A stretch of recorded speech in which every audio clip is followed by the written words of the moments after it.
Ini ada cerita dari mulut ke mulut nih. Gua Ya. punya sahabat lama, El Prisdat, orang yang paling terkenal pada era reformasi. Hari ini dia entah kemana, yang pasti El Prisdat ini pernah menjadi komisaris TVRI ya. Bos TVRI kan bos? Ya, ya, ya. Sudah 5 tahun yang silam gitu ya. Lebih lah, 5 tahun lebih, yang silam. Bos, lebih lah. Hampir 10 tahun kita yang silam. mau kita ini yuk kita ngomong-ngomong soal itu.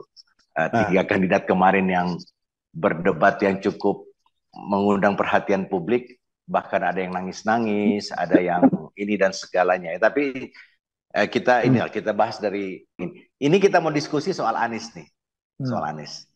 Bos gimana bos menurut Dato El Prisdat mengenai Anies ini bos? Ini fenomena Anies nih yang kita mau bicarakan nih. Jadi kalau melihat Anies itu namanya disruption. Disruption itu apa? Disruption politik. Iya, kalau Renal Kasih menyebutnya cracking zone. Dia bikin patahannya sendiri. Jadi patahan itu artinya apa? Uh, Sebuah mekanisme pasar yang diganggu akan menemukan celahnya untuk dipatahkan. Jadi Luar Anies itu biasa. disruption itu begini.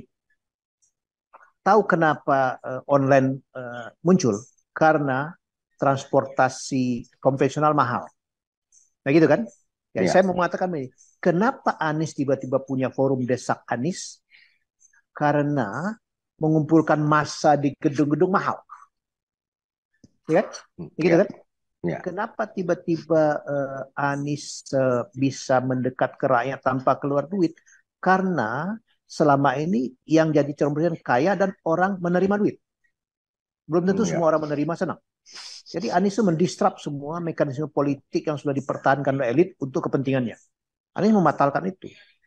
Jadi dia mematahkan eh, apa ya, pemahaman politik publik yang bisa diperdaya selama ini dengan cara dia. Misalnya apa? Kalau pemimpin politik datang, biasanya ada seksi tahan masa kan, memastikan Ya. gedungnya penuh dulu, Kalau dalam baliho, dagang itu namanya supply chain-nya terlalu panjang. balihonya dulu, terus diatur lagi penanyanya, di create lagi namanya feeder-feedernya atau ghost shopper kalau bahasa marketing itu, pembeli-pembeli hantu mempengaruhi pembeli yang sebenarnya. Nah bahasa Hmm. politik namanya buzzer-buzzer. Tapi lama-lama kan kepalsuan ini disadari gitu. Nah, Anies membongkar itu semua. Misalnya begini, debat KPU nggak ada level buat Anies. Kenapa? Dia punya forum desak Anies di pasar, di warung, di mana dihadapin. Nggak Ya. ada teksnya. Siapa yang sanggup menghadapi itu? Sejauh ini tidak ada kandidat lain yang sesanggup dia menghadapi pertanyaan cacian makian itu. Dia cool loh. Dan gilanya jawaban dia, brilian. Suka nggak suka gitu. Iya, jadi ada Jadi, fenomena Anies nih. jadi misalnya begini. Sebelum ini disinggung-singgung ya, saya lupa datanya, tapi beberapa saat yang lalu, mungkin sebulan sebelum inilah ya, bahwa belanja digital paling besar itu 02, ya Ya. kan? Ya. Kemudian 03, baru 01. Dan ramai sekali. Tapi begitu Anies masuk ke TikTok dengan Anies Bubble, nggak pakai belanja, 12,7 juta Iya. dalam hitungan hari. Iya. Mengerikan kan? Jadi pertanyaan, yang belanja kemarin buat apa? Dalam hitungan, dia kan cuma 3 kali ya live TikTok ya, Iya, satu, dua, benar. tiga.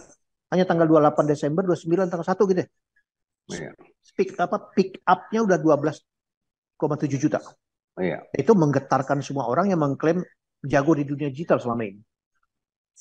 Ya, kedua adalah menganggap bahwa anak-anak Gen Z atau milenial ini orang-orang yang tidak kritis dan bisa dimobilisasi dengan mudah dan menerima politik simbolik. Apa itu politik simbolik? Dengan meletakkan Gibran sebagai cawapres dianggap simbolik mewakili mereka. Atau tidak gitu loh. Ternyata tidak gitu kan. Nggak semua kan. Buktinya Anies oke aja tuh. Malah Anies dinobatkan sama K-popers sebagai abah gitu. Hmm. Itu disruption. Iya. Jadi disruption itu terjadi kalau mekanisme alamnya didistorsi begitu jauh. Politik kita kan penuh distorsi. Cara pencalonan, Iya. cara cara rekrutmen, belahan politiknya kan distorsi semua. Jadi buat saya Nah, untuk fenomena yang Anies satu itu berarti, Bos, untuk yang satu itu berarti emang Anies dalam satu poin itu saja Anies sudah unggul ya. satu. Yang kedua, Anies ini otentik Nah, bos. ada lagi coba. Dia Ya. punya basis pemikiran yang kuat tentang apa yang dia sampaikan. Misalnya apa? Dia menanggapi IKN 400-an triliun. Terus dia mengatakan mengupgrade kota baru. Diketawakan kan? 40 kota. Diketawakan kan? Ingat loh ya. Tadi malam debat di Kadin, dia menyampaikan hal yang sama dengan elaborasi lebih jauh. Dan Kadin happy. Jadi artinya apa? Rasional itu barang. Daripada kamu cemplungin duit ke hutan belantara nggak ada penduduknya 400 triliun, mending mengupgrade 10 kota masing-masing 40 triliun dan sudah ada marketnya. Investornya bisa masuk, kehidupannya bisa berkembang. Jadi apa yang dia omongan tuh bukan sekedar jawaban bersilat lidah karena ditanya. Dia punya basis pemikiran yang kuat tentang itu gitu loh. Otentik kan dia. Otentifikasi itu barang penting, Bos. Karena menunjukkan bobot, menunjukkan konsistensi, menunjukkan arah yang dia mau tuju. Gitu loh. Ya kan? Jadi buat saya ya integritas, kemampuan otentifikasi dan disruption-nya itu gabungan yang tidak bisa dengan mudah diikuti atau ditiru gitu. Ya kan? Kemudian banyak sekali hal yang memang dipersulit untuk dia tapi blessing. Kasus dia pertama kali gerak jalan ya. Itu kecelakaan di Bekasi kan. Ketika PKS sudah mengurus izin kalau nggak salah memakai gedung lapangan Patriot untuk untuk mengumpulkan massa, malam menjelang esok acara dibatalkan. Ya sudah, mereka di jalanan. Dan kemudian di jalanan kemana-mana, kemudian jadi desak Anies. Sekarang desak Anies itu kan forum otentik. Coba, ada kandidat lain yang berani yang sama? Sampai hari ini nggak ada loh. Nggak ada. Dan dia tidak pilih kota. Dia tidak pilih protokoler juga. Di Solo, Anies makan di sawah bersama ibu-ibu. Makan nasi bungkus. Siapa yang sanggup seperti itu sekarang?